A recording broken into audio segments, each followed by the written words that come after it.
வினோத வாய்ஸ் நேயர்களுக்கு வணக்கம். நான் உங்கள் கிருஷ்ணவேல்.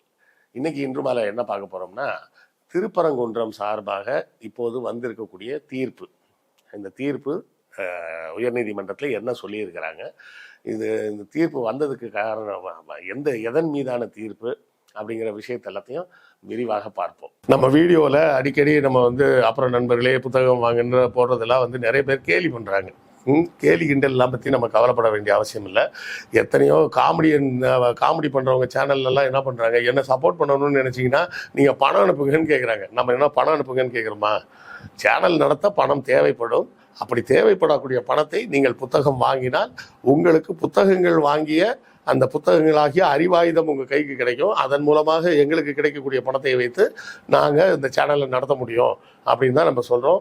ஸோ புத்தகம் வாங்குங்க அப்படின்னு நான் கேட்பதில் நான் கூச்சப்படவில்லை. அதை பார்ப்பதற்கு நீங்களும் சலிப்படைய வேண்டிய அவசியம் இல்லை. புத்தகம் வாங்க முடியாதவர்கள் லைக் போட்டாலும் சப்போர்ட்டு தான், ஷேர் பண்ணாலும் சப்போர்ட்டு தான், சப்ஸ்கிரைப் பண்ணாலும் சப்போர்ட்டு தான், ஏன் கமெண்ட் போட்டிங்கன்னா கூட சப்போர்ட்டு தான். ஸோ ஏதாவது ஒரு வகையில் உங்கள் ஆதரவை நம்ம சேனலுக்கு கொடுத்துக்கிட்டே இருங்க.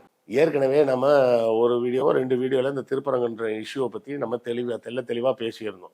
இந்த சிக்கந்தர் பாதுஷா யார், அவருக்காக ஏன் அங்கே அந்த தர்கா கட்டப்பட்டது, அது எப்போது கட்டப்பட்டது, அதன் பிறகு அங்கே மாமிசம் சாப்பிடுவது சரியா தவறா, அது ஏன் சரி, சொல்லப்போனால் முருகனுக்கு நீங்கள் பஞ்சாமிர்தமும் பழமும் படைச்சி ஏமாற்றிக்கிட்டு இருக்கீங்க. நக்கீரர் என்ன சொல்லியிருக்கிறாரு, அவருக்கு ஆடு அறுத்து கோழி அறுத்து சேவல் கொடி நட்டு வணங்கணும்னு சொல்லியிருக்காருன்னு திருமுருகாற்று படையிலேருந்து அந்த பாடல்கள் வரிகளெல்லாம் எடுத்து நம்ம சொல்லியிருந்தோம். இது எல்லாத்தையுமே நீங்கள் பார்த்துருப்பீங்க. இது எல்லாத்தையும் தாண்டி இந்த ஆர்எஸ்எஸ் கும்பல் சும்மா இல்லாமல் என்ன பண்ணி வச்சிருக்கிறாங்க, மறுபடியும் நாங்கள் பேரணி போகணும், வேல் யாத்திரை போக போகிறோம் அப்படின்னு சொல்லி அதுக்கு அனுமதி கேட்டிருக்காங்க. அதுக்கு அனுமதி மறுக்கப்பட்டவுடன் உயர்நீதிமன்றத்துக்கு போயிருக்காங்க. அப்போ உயர்நீதிமன்றத்தில் இப்படி ஒரு விஷயத்தை கொண்டு போய் நிப்பாட்டி எங்களுக்கு பேரணி போவதற்கு அனுமதி வேணும் அப்படின்னு கேட்டிருக்காங்க. கேட்டப்போ அந்த வழக்கு வந்த உடனே நானே கொஞ்சம் ஒரு செகண்ட் ஜெர்க்காயிட்டேன். என்னடா இவங்க விட மாட்டாங்க போலியா, இந்த பிரச்சனையை இன்னும் நோண்டிக்கிட்டே இருக்கிறாங்களே அப்படின்னு யோசிச்சுட்டு இருந்த நேரத்தில் தான் இந்த தீர்ப்பு வந்திருக்கு. என்ன தீர்ப்பு சொல்லியிருக்காங்கன்னா, நீங்கள் அதாவது முதல்ல என்ன சொல்லியிருந்தாங்கன்னா, அந்த விஷயமே எனக்கு கொஞ்சம் நெருடலாக தான் இருந்தது. இந்த தங்கசாலை பகுதியில் பேரணி போகிறதுக்காக கேட்டிருக்காங்க அப்படின்னு.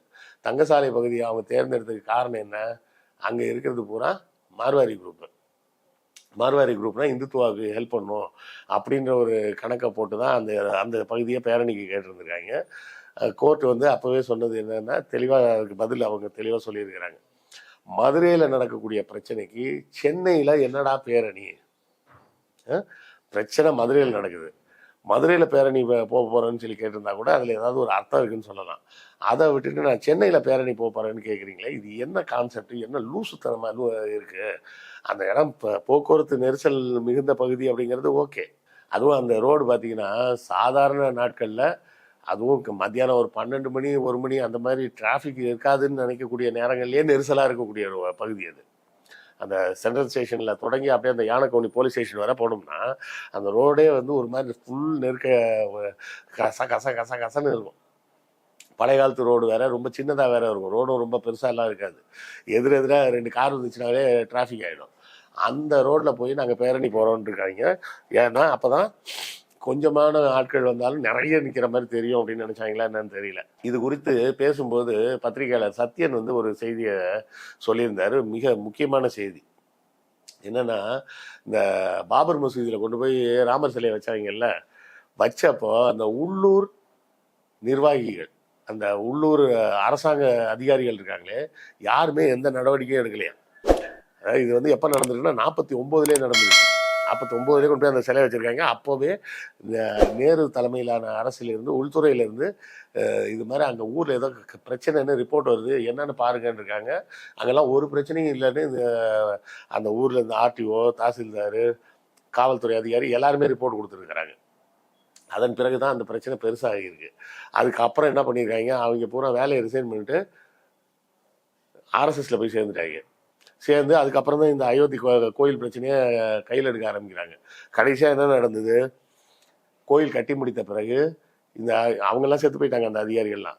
அவங்களோட பிள்ளைங்க பேரன்கள்லாம் கூப்பிட்டு அந்த கோயிலில் வச்சு மரியாதை பண்ணியிருக்காங்க. அப்போது இதை ஈக்குவலாகவே ஒரு வேலையை செய்யணும்னு தான் திருப்பரங்குன்றத்தில் பிளான் பண்ணியிருக்காங்க. திருப்பரங்குன்றத்தை பொறுத்தவரை 600 ஆண்டுகளுக்கு மேலாக அங்கே அந்த மசூதி இருக்குது. அங்கே சமண படுக்கைகள் இருக்குது. அதில் இருந்த பழைய கோயிலில் இருந்த சாமியோட பேர் பரங்கிநாதர். அதை வந்து காசி விஸ்வநாதர்னு மாற்றிட்டாங்க. பரங்கிநாதர்ன்றது அது இந்த நாதர் அப்படின்ற பெயர்கள்லாம் பார்த்தீங்கன்னா பெரும்பாலும் சமண கடவுள்கள் குறிக்கும் போது தான் அந்த பெயரெல்லாம் வரும். ஆதிநாதர், ரிஷபநாதர், இந்த மாதிரி அந்த நாதர்ன்ற பேர்லாம் அங்கே தான் நிறைய வரும். அது ஒரு வேளை பழைய சமண கோயிலாக கூட இருந்திருக்கும் வாய்ப்பு இருக்குது. அதை பிற்காலத்தில் சிவன் கோயிலாக மாற்றி காசி விஸ்வநாதர் கோயில்னு மாற்றுறாங்க. இதில் இன்னொரு கொடுமை என்னென்னா, அந்த மலையில் கைலாச அந்த காசி விஸ்வநாதர் கோயிலுக்கு போகிறதுக்கு பாதை வேற பாதை, திருப்பரங்குன்றம் முருகன் கோயிலுக்கு போகிற பாதை டோட்டலாகவே வேற பாதை. வேற பாதைன்னா என்னது, அது மலை மேலேயே இல்லை, மலைக்கு கீழே தான் இருக்குது. மலை மேலே இருக்கிறது தர்கா மட்டும்தான் இருக்குது. அப்போ இது 1920 கேஸை போட்டு, அப்புறம் 1930 கேஸை போட்டு, அதுக்கு பிறகு ப்ரிவியூ கவுன்சில் போய் ப்ரிவியூ கவுன்சிலில் அது அவங்கவுங்களுக்கு சொந்தம், அப்படியே உடுங்கப்பா, இதெல்லாம் நோண்டக்கூடாது அப்படின்னு சொன்னாங்க. திரும்பவும் 75 ஒரு தடவை ஒரு கேஸ் போட்டிருக்காங்க. அப்போவும் அதை இது பண்ணியாச்சு. ஸோ சுதந்திரத்துக்கு முன்னாடியும் கேஸு, சுதந்திரத்துக்கு அப்புறமும் கேஸு, இப்படி தொடர்ந்து அந்த இடத்துல வம்பிழுக்கிறதுக்குன்னே இந்த ஆர்எஸ்எஸ் கும்பல் பல ஆண்டுகளாக தொடர்ந்து வேலை செஞ்சுட்டு இருக்கிறாங்க. நமக்கு தெரிஞ்சு கிட்டத்தட்ட 100 வருஷமா இந்த வேலையை செஞ்சுட்டு இருக்கிறாங்கன்னே சொல்லலாம். 1920 இந்த பிரச்சனையை ஆரம்பிச்சிருக்காங்கன்னா கிட்டத்தட்ட 100 ஆண்டுகளாக இந்த திருப்பரங்குன்றம் மலையில இருக்கக்கூடிய அந்த தர்காவை ஒழிச்சு கட்டணுன்ற வேலையில இருந்திருக்கிறாங்க. இல்லை, நம்ம இன்னொன்று கவனிக்க வேண்டிய விஷயம் என்னன்னா, இந்த தர்காவில் போய் வழிபடக்கூடியவர்கள் பெரும்பாலும் யாருன்னு கேட்டிங்கன்னா இஸ்லாமியர்கள் கிடையாது, இந்துக்கள் தான் நிறைய பேர். அதுதான் உண்மையான விஷயம். அது நாகூர் தர்காவாக இருந்தாலும் சரி, எந்த தர்காவாக இருந்தாலும் சரி, தர்காவில் போய் வழிபடக்கூடியவர்கள் பெரும்பாலும் இந்துக்கள். மனைவியாரின் சொந்த ஊர் பட்டுக்கோட்டை. எப்போ ஊருக்கு போனாலும் அங்கே பக்கத்தில் முத்துப்பேட்டைன்னு ஒரு ஊர் இருக்குது. அந்த முத்துப்பேட்டை தர்காவுக்கு போகாமல் வரவே மாட்டாங்க. என் பையனுங்க போனான்னா நானும் வரேம்மா அப்படின்னு சொல்லுவான். எதுக்கு, பக்தியாலெல்லாம் கிடையாது, முத்துப்பேட்டையில் பரோட்டா நல்லாயிருக்கும் அப்படின்னு என் பையன் சொல்லுவான். அதுக்காக அவன் போவான். ஸோ இந்த தர்காக்களில் ஏன்னா தர்கா வழிபாடு என்பது, அந்த தர்கா என்பது இறை நேசர் அப்படின்னு சொல்லக்கூடிய நபர்களின் சமாதி. சரியா? ஒரு சமாதியை போய் வழிபடுவது என்பது இஸ்லாத்தின் கொள்கைகளுக்கே எதிரானது. அதனால பெரும்பாலான இஸ்லாமியர்கள் போக மாட்டாங்க. அதாவது தூய இஸ்லாமியம் பேசக்கூடியவர்கள் போகவே மாட்டாங்க. கொஞ்சம் லிபரலாக இருக்கிறவங்க எல்லாம் போவாங்க. இதில் இன்னொரு விஷயம் என்னென்னா, இந்த இஸ்லாமியர்கள்லாம் யார், அரேபியாவிலேருந்து வந்தவங்களா? எல்லாம் இங்கேருந்து தான் வந்தான். இங்கே இருந்தவன் என்ன பண்ணுவான், இங்கே இந்த சாதிய ஒடுக்குமுறை அடக்குமுறையெல்லாம் நமக்கு தாங்க முடியல அப்படின்னு அவனுக்கு ஒரு நெருக்குதல் வரும்போது, அந்த நெருக்குதல்லேருந்து அவன் வெளியே வரணும்னு சொல்லிட்டு இஸ்லாமுக்கு போகிறேன்ட்டு போயிட்டான். அப்படி போனால் மட்டும் அவனோட வாழ்வியல் முறை மாறுமா? மாறாது. அதனால தான் பாருங்கள், தர்காவில் போய் இங்கே நம்ம முனீஸ்வரன் கோயில்லையோ கருப்பசாமி கோயில்லையோ போய் கடா வெட்டி மொட்டை அடிக்கிற மாதிரி அதே வேலையை போய் அங்கே போய் தர்காவில் உட்காந்து பண்ணிட்டு இருக்கிறான். இது அரபு தேசத்தில் எங்கேயாவது தர்கா இருக்கான்னு பாருங்க. அங்கெல்லாம் தர்காலாம் எதுவும் கிடையாது. தர்கான்றது நம்ம இந்தியன் கான்செப்ட் தான். உலகத்தில் வேற எங்கேயாவது தர்கா இருக்கான்னு கூட எனக்கு தெரியல. தெரிஞ்சா இருக்கிறவங்க இருக்குதுன்னா தெரிஞ்சவங்க சொல்லுங்க, நானும் தெரிஞ்சுக்கிறேன். எனக்கு தெரிஞ்சு இல்லைன்னு நினைக்கிறேன். இங்கே இருக்கிற மனிதர்கள் இந்தைய வாழ்வியல் முறையை அங்கே அந்த மதம் மாறிய பிறகும் அதே போல தான் கொண்டாடுறாங்க. ஒரு கிறிஸ்தவ பாதிரியார் வந்தவர் அவங்க ஊருக்கு ரிப்போர்ட் பண்ணும்போது சொன்னாராம், இங்கெல்லாம் கிறிஸ்டியனாக மாறிட்டாங்களா இல்லையானே எனக்கு தெரியல அப்படின்னானா. ஏன் அப்படின்னு கேட்டால், அவங்க இயேசு படத்தை வச்சு பக்கத்தில் விலகேற்றி வச்சுருக்காங்க அப்படின்னா. இயேசு படத்தை வச்சுட்டு நீ இயேசு கிறிஸ்தவனும் வந்துருன்னா சரின்னு வந்துட்டேன் அப்படின்னாங்க. அப்புறம் வீட்டில் போய் பார்த்தோம்னா இயேசு படத்தை வச்சு பக்கத்தில் விலகேற்றி வச்சுருக்காங்க அப்படின்னு. ஏன்னா இவனால் அந்த வாழ்வியல் முறையை மாற்ற முடியாது. அவனுக்கு அப்படி தான் கும்பிட்டு பழகி இருக்கிறான். அப்படி பழகினவுடனே திடீர்னு எல்லாத்தையும் விட்டுரு, எல்லாத்தையும் தூக்கி போட்டு புதுசாக வேறு மெத்தடுக்கு வேணா அவன் எப்படி வருவான்? ஸோ இங்கே இருக்கிற மனிதர்கள் தான் போகிறாங்க. அதையே அப்போ போகும்போது ஒரு கந்தசாமி இப்ராஹிமாக மாறி இருப்பான், இன்னொரு முனுசாமி மாறாமல் இருப்பான். ஆனாலும் 2 பேரும் ஃப்ரெண்ட்ஸாக தான் இருப்பாங்க. அப்போ இந்த இப்ராஹிமாக மாறிய கந்தசாமி நான் தர்காவுக்கு போகிறேன், நீ யாருன்னு கூப்பிட்டா இவனும் கூட சேர்ந்து தான் போவான். அதனால தான் இந்துக்களும் இஸ்லாமியர்களும் ஒற்றுமையாக அந்த தர்காவில் போய் வழிபடுறாங்க, கடா வெட்டுறாங்க, வேண்டுதல் நிறைவேற்றிக்கிறாங்க. நம்ம மக்களை பொறுத்தவரை என்னன்னா, எங்கே வேண்டினா என்ன, எனக்கு நல்லது நடந்தால் சரிதானே அப்படின்ற மாதிரி நினைப்பில் இருக்கக்கூடியவர் தான்.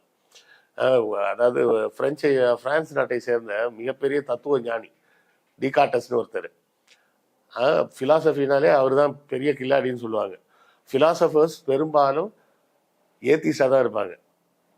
சரியா? அதாவது ரிலீஜியஸ் ஃபிலாசபரை விட்டுருங்க, மதம் சார்ந்த ஃபிலாசபி பேசுகிறவங்கள நான் சொல்கிறது நேரடியாக வெறும் ஃபிலாசபி தத்துவ இயல்னு பேசக்கூடியவங்க, மெய்யியல் தத்துவம் பேசுகிறவங்கள சொல்லலை. வெறும் தத்துவம் பேசக்கூடியவர்கள் எப்படி இருப்பாங்கன்னா பெரும்பாலும் நாத்திகர்களாக தான் இருப்பாங்க. பொருள் சார்ந்த விஷயங்களை தான் யோசிப்பாங்க. அந்த பிரான்ஸ் நாட்டை